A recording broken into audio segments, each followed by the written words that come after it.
Setelah beberapa hari di Indonesia, Wali Paidi ini berencana melakukan suluk nyepi ke gua di Gunung Arjuna sesuai perintah Sang Sultanul Aulia. Wali Paidi mulai berkemas untuk berangkat ke Gunung Arjuna. Berbungkus-bungkus rokok sudah disiapkan mulai jisemsu, gudang garam dan jarum super sudah lengkap, tidak ketinggalan kopi satu glek juga di bawahnya. Setelah sampai di kaki Gunung Arjuna, Wali Paidi mulai mendaki mencari gua yang dimaksud oleh Sang Sultanul Aulia. Pada hari yang ketujuh sejak pendakian, Wali Paidi akhirnya menemukan gua tersebut. Gua itu mulutnya kecil tertutup ilalang tapi dalamnya luas. Di pojok kiri ada sumber mata air dan di pojok kanan ada batu yang menyerupai meja yang kemungkinan oleh yang punya gua ini dulu dipakai untuk sholat. Wali Paidi menaruh barang bawaannya di sebelah batu yang mirip meja tersebut, dan pergi menuju ke mata air untuk mandi dan berwudhu. Ketika mandi, hati Wali Paidi ini dengan sendirinya berzikir dengan cepat dan otomatis. Pengetahuan ruhani Wali Paidi semakin bertambah, hatinya berbunga-bunga tanpa dapat ia cegah. Nur Bashirohnya semakin terang benderang. Setelah berwudhu, Wali Paidi ini melakukan sholat di atas batu yang mirip meja itu. Beratus-ratus rakaat tanpa terasa telah berlalu dan Wali Paidi baru sadar ketika terdengar ayam berkokok. Wali Paidi turun dari batu menuju tempat perbekalannya untuk membuat kopi dan duduk santai sambil merokok. Panci sudah dikeluarkan dan rokok DJI Samsung Refill sudah disiapkan. Tapi alangkah kagetnya Wali Paidi ini ketika mencari korek tidak ada. Ia keluarkan semua isi tasnya tapi tetap aja korek tidak ditemukan. Waduh, ciloko iki. Wali Paidi bergumam sendiri. Dia melihat kopi satu glek yang aromanya begitu harum dan berbungkus-bungkus rokok berbagai merek tergeletak di samping kopi. Wes, muspro kabeh iki, kok bisa koreknya gak ke bawah? Kata Wali Paidi mulai kesal. 1-2 hari dilalui Wali Paidi ini tanpa kopi dan rokok, dan pada hari yang ketiga Wali Paidi mulai tidak tahan. Hatinya semeblak ketika melihat kopi dan rokok yang terkulai tak berguna. Wali Paidi mulai membaca his. Semua his ia kerahkan dan setelah membaca asfa 3 kali, Wali Paidi ini mengusapkan telapak tangannya pada matanya dan biar seluruh alam jin dan makhluk halus lainnya tampak sangat jelas. Terlihat Wali Paidi segerombolan jin di luar gua sebelah kiri. Kira-kira 10 meter dari mulut gua, Wali Paidi mendatangi bangsa jin yang terdekat dengan gua tersebut. Gerombolan jin yang melihat Wali Paidi datang, tampak ketakutan. Ada yang punya korek api? Ditanya Wali Paidi kepada bangsa jin. Kami gak punya, dijawab mereka. Wali Paidi langsung mengobrak-abrik tempat para jin tersebut. Para jin lari tunggang langgang dan banyak sekali yang terluka. Selanjutnya setiap tempat yang ada jinnya didatangi oleh Wali Paidi ini, dan kalau ditanya jawabannya gak punya korek api maka Wali Paidi ini langsung mengobrak-abrik tempat tersebut. Gemparlah seluruh bangsa jin di Gunung Arjuna melihat sepak terjang Wali Paidi ini. Seluruh desa dan kota dari kerajaan jin di Gunung Arjuna ini telah diobrak-abrik oleh Wali Paidi. Nama Wali Paidi menjadi terkenal menjadi momok yang menakutkan di kalangan bangsa jin. Dan akhirnya tibalah Wali Paidi ini di pusat kerajaan bangsa jin. Ketika sampai di gerbang kerajaan, Wali Paidi disambut oleh 2 prajurit yang memang oleh raja mereka diperintahkan untuk menyambut Wali Paidi dan mengantarkan kepadanya. Tampak wajah-wajah yang ketakutan di wajah prajurit jin ini melihat Wali Paidi. Dengan suara tergagap-gagap prajurit ini mempersilahkan kepada Wali Paidi untuk masuk istana dan menemui raja mereka. Dalam istana raja jin yang bernama Ismoyo ini sudah menunggu kedatangan Wali Paidi. Setelah Wali Paidi masuk istana, Raja Ismoyo ini langsung turun dari singgasananya menyambut langsung Wali Paidi dan mempersilahkan Wali Paidi untuk duduk di sampingnya. Dengan agak takut Raja Ismoyo ini bertanya, hamba dengar Tuan Wali Paidi telah membuat geger kerajaan hamba. Tuan telah mengobrak-abrik seluruh wilayah kerajaan tanpa ada yang sanggup melawan Tuan. Apakah gerangan yang Tuan cari? Sehingga Tuan murka begini? Mungkin hamba bisa membantu, tanya Raja Ismoyo. Wali Paidi menjawab, aku mencari korek. Apakah Anda punya? Tanya Wali Paidi. Seluruh prajurit tegang menunggu jawaban raja mereka. Senjata pedang dan tombak sudah mereka pegang dengan erat bersiap kalau ada hal-hal yang tidak diinginkan. Keringat yang berbau kemenyan keluar dari pori-pori para prajurit Raja Jin yakni Raja Ismoyo. Suasana tegang masih sangat terasa. Saking tegangnya ada prajurit yang terkencing-kencing di celana. Tuan Wali Paidi, buat apakah korek tersebut kalau hamba boleh tahu? Tanya Raja Ismoyo. Buat menyalakan ini dan membuat ini, jawab Wali Paidi sambil menunjukkan rokok dan kopinya. Hanya untuk itu? Tanya Raja Ismoyo heran.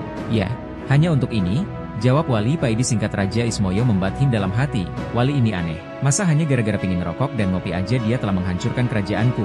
Dasar Wali Semprul. Namaku Paidi bukan Semprul, sahut Wali Paidi. Ah, maaf Tuan, ternyata Tuan bisa membaca isi hati hamba. Raja Ismoyo mulai takut dan heran. Terus, gimana sampeyan punya korek apa tidak? Tanya Wali Paidi lagi. Kalau hanya untuk menyalakan itu, pakai ini aja Tuan, jawab Raja Ismoyo sambil menjulurkan jari telunjuknya yang tiba-tiba bisa mengeluarkan api. Masya Allah, kalian kan memang terbuat dari api. Maaf baru ingat hehe, jawab Wali Paidi sambil cengengesan. Wali Paidi mendekati Raja Ismoyo, mengeluarkan sebatang rokok DJI Samsung Refill-nya dan mulai menghisap rokoknya. Allah. Begitulah yang terdengar ketika Wali Paidi merokok. Selanjutnya Raja Ismoyo memanggil panglimanya dan berkata kepadanya, Buatkan kopi buat Tuan Wali ini, perintah Raja Ismoyo sambil mengambil kopi dari Wali Paidi dan menyerahkan kepada panglimanya. Jangan manis-manis ya, Wali Paidi berpesan. Kerajaan Raja Ismoyo ini yang terkenal angker dan ditakuti bangsa jin dan manusia sekarang berubah bagaikan warung kopi pinggir jalan gara-gara Wali Paidi. Sampeyan tidak merokok? Tanya Wali Paidi. Tidak, jawab sang raja. Apakah sampeyan jin Muhammadiyah? Tanya Wali Paidi lagi. Saya tidak mengerti maksud Tuan, jawab Raja Ismoyo heran. Maaf, agama sampeyan apa? Tanya Wali Paidi. Saya tidak beragama, jawab Raja Ismoyo. Oh, begitu? Gumam Wali Paidi. Keduanya lalu terdiam agak lama.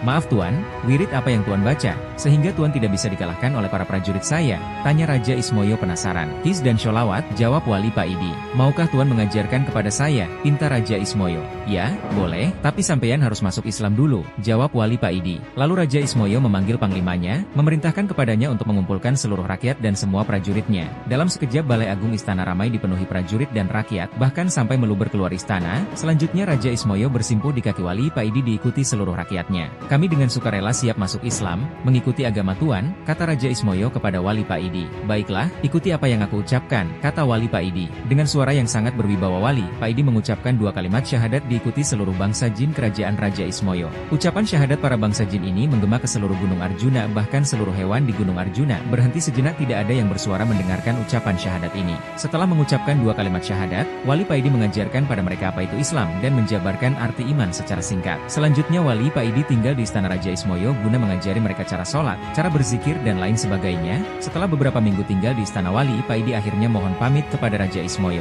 Kami masih butuh pencerahan dari Tuan. Sudilah kiranya Tuan tetap di sini beberapa hari lagi, pinta Raja Ismoyo kepada Wali Paidi. Jangan khawatir, kelak aku akan datang lagi kemari, kata Wali Paidi, dan dengan tersenyum Wali Paidi mendekati Raja Ismoyo dan memegang dada Raja Ismoyo sambil berkata, ajaklah hatimu untuk zikir terus-menerus. Ucapkan Allah, Allah, Allah secara berkesinambungan. Dalam keadaan apapun teruslah berzikir, dan berusahalah selalu dalam keadaan punya wudhu. Andai Allah mencabut nyawamu, kamu dalam keadaan suci, pesan Wali Paidi. Terima kasih Tuan, pesan Tuan akan kami laksanakan, jawab Raja Ismoyo dengan ta'adzim.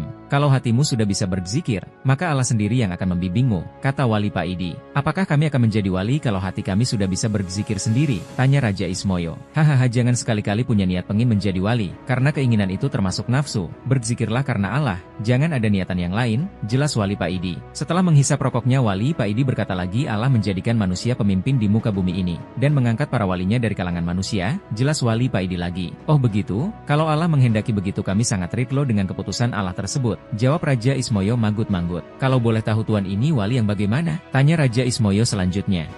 Aku adalah wali abdal, wali pengganti. Kalau istilah dalam sepak bola sebagai pemain cadangan, wali tingkat rendah. Aku dulu hanya seorang abdi, seorang kiai, tugasku hanya menyiapkan rokok dan kopi. Setelah kiai saya meninggal, akulah yang dipilih Allah sebagai gantinya, terang Wali Paidi. Jadi wali itu jumlahnya tetap sama dari dulu sampai sekarang? Tanya Raja Ismoyo dengan bersemangat. Iya, jumlahnya wali di seluruh dunia tetap sama, karena setiap yang meninggal pasti ada gantinya. Biarpun kamu tidak ada hak untuk menjadi wali, kamu harus tetap semangat, karena di mata Allah derajat seseorang itu dilihat dari ketakwaannya. Wali itu hanya title yang diberikan Allah buat para wakil-wakilnya di muka bumi, guna untuk mengatur dan menata manusia, dan wali dipilih dari para hamba yang dikehendakinya. Bukan karena ibadahnya, bukan karena zikirnya, tapi karena kehendak Allah. Jadi salah besar kalau ada orang yang pingin atau mempunyai cita-cita menjadi wali, jawab Wali Paidi. Terima kasih Tuan.